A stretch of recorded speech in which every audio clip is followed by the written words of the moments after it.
ପୂର୍ବପରି ଯେମିତି କାର୍ଡ଼ ଚାଲୁଥିଲା ଏଇନା ବି ଚାଲିଛି। ମୁଁ ଏଇନା କ୍ୟାପିଟାଲ ହସ୍ପିଟାଲ ଆଉଛି, ମୁଁ ଏଇନା ଏମ୍ସରେ ଆଉଛି। ଯେମିତି କାର୍ଡ଼ ଚାଲିଥିଲା ସେମିତି ଚାଲିଛି। ଲୋକ ଟ୍ରିଟମେଣ୍ଟ ହେଉଛନ୍ତି। ମିଥ୍ୟା ପ୍ରଚାର ଚାଲିଛି। କାର୍ଡ଼ ଥାଇକିରି ଫେରେଇ ଦେଉଛନ୍ତି ରୋଗୀଙ୍କି। ଏଗୁଡ଼ା କଞ୍ଚା ମିଛ, ଏଗୁଡ଼ା ଧୂଆଁ ବାଣ। ଗୋଟେ ଖାଲି ନିନ୍ଦା କରିବା କଥା। ଲୋକେ ଠିକ୍ ଟ୍ରିଟମେଣ୍ଟ ହେଉଛନ୍ତି, ଠିକ୍ କାର୍ଡ଼ କାମ ଦେଉଛି, ଠିକ୍ ଭାବେ ଚାଲିଛି। ଏଗୁଡ଼ା ମିଛ କଥା ଗୁଡ଼ାକ, ଏଗୁଡ଼ା ଫାଲତୁ କଥା। ସେମାନେ କେବେ ଡାକ୍ତରଖାନା ଯାଆନ୍ତିନି, କେବେ ରୋଗୀ ସେବା କରିନାହାନ୍ତି। ଆମର ରୋଗୀ ସେବା ହେଲା ବ୍ରତ। ସକାଳୁ ଉଠିଲେ ଆଗ ରୋଗୀ ସେବା କରୁ ଆମେ। ମୋର ଏକ୍ସପିରିଏନ୍ସ 60 ବର୍ଷର ଅଭିଜ୍ଞତା। ତେଣୁ ଏଇଟା ଟୋଟାଲ ଫଲ୍ସ। କାର୍ଡ଼ ଠିକ୍ ଚାଲିଛି, ରୋଗୀ ସେବା ଠିକ୍ ଚାଲିଛି। ଆଜି ମହାଶିବ ମାନେ ସାବିତ୍ରୀ ପର୍ବ, ଚମତ୍କାର। ସ୍ତ୍ରୀ ଲୋକମାନେ ମନ୍ଦିରରେ ଯାଇ ଭିଡ଼ ସକାଳୁ ପୂଜା ଅର୍ଚ୍ଚନା କରୁଛନ୍ତି ସ୍ୱାମୀମାନଙ୍କ ପାଇଁ। ସ୍ୱାମୀମାନେ ମଧ୍ୟ ସ୍ତ୍ରୀମାନଙ୍କ ପାଇଁ ମୁଁ ଦେଖିଲି ନୂତନ ବସ୍ତ୍ର, ନୂତନ କାଚ, ଫଳମୂଳ, ନାନାଦି ପ୍ରକାର ଆମ୍ବ, ପଣସ, ସେପ୍ଟା, କେନ୍ଦୁ, ତାଳ, ନଡ଼ିଆ, କଦଳୀ ସବୁ ଯୋଗେଇଛନ୍ତି। ପୂଜା ଚାଲିଛି ଆନନ୍ଦ ଉଲ୍ଲାସରେ। ସ୍ତ୍ରୀ ଲୋକମାନେ ସ୍ୱାମୀର ପୂଜା କରୁଛନ୍ତି। ସ୍ତ୍ରୀ ସକାଳୁ ଆମର ପୂଜା ସରିଛି। ତମ ଭାଉଜ ଆଣି ପୂଜା ମୁଣ୍ଡିଆ ମାରି ପୂଜା ସାରି ଆଶୀର୍ବାଦ ନେଇ ଯାଇଛନ୍ତି। ସେ ଆମର 70 ବର୍ଷ ହେଲାଣି ଚାଲିଛି, କିଛି ଅସୁବିଧା ନାହିଁ। ଆରେ ବାବୁ ମେଜରିଟି ତାଙ୍କର ଆସିଛି, ସର୍ଟ ଅଛି। ଚାରି ପ୍ରକାର ଚର୍ଚ୍ଚା ଚାଲିଛି। କିଏ କହୁଛି ଧର୍ମେନ୍ଦ୍ର ପ୍ରଧାନ ହେବା ଉଚିତ, କିଏ କହୁଛି ବାହାରେ ଜଣେ IPS ଅଫିସର ଅଛନ୍ତି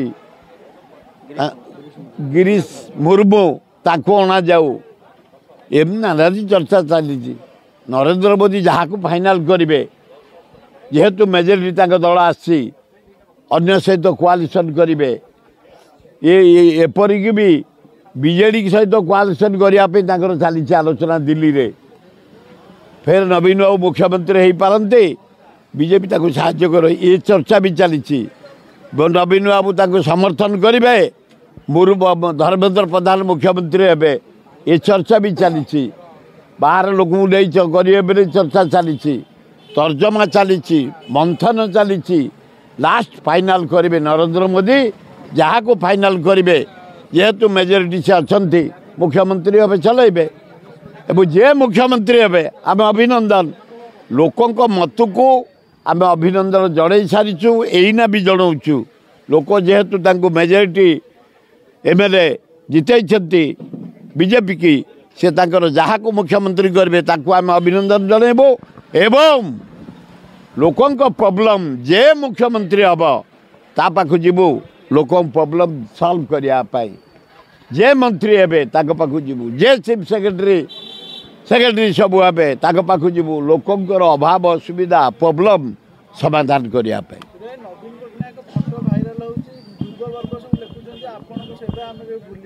ପ୍ରକୃତରେ ଭୁଲି ପାରିବେନି।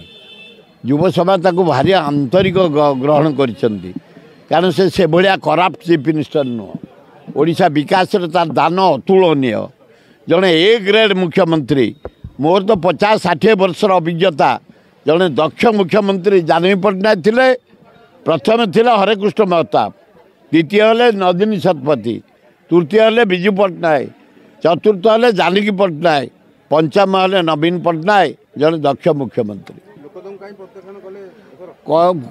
25 ବର୍ଷ ରହିଗଲେ, ପରିବର୍ତ୍ତନ ଗୋଟେ ଚାହିଁଲେ।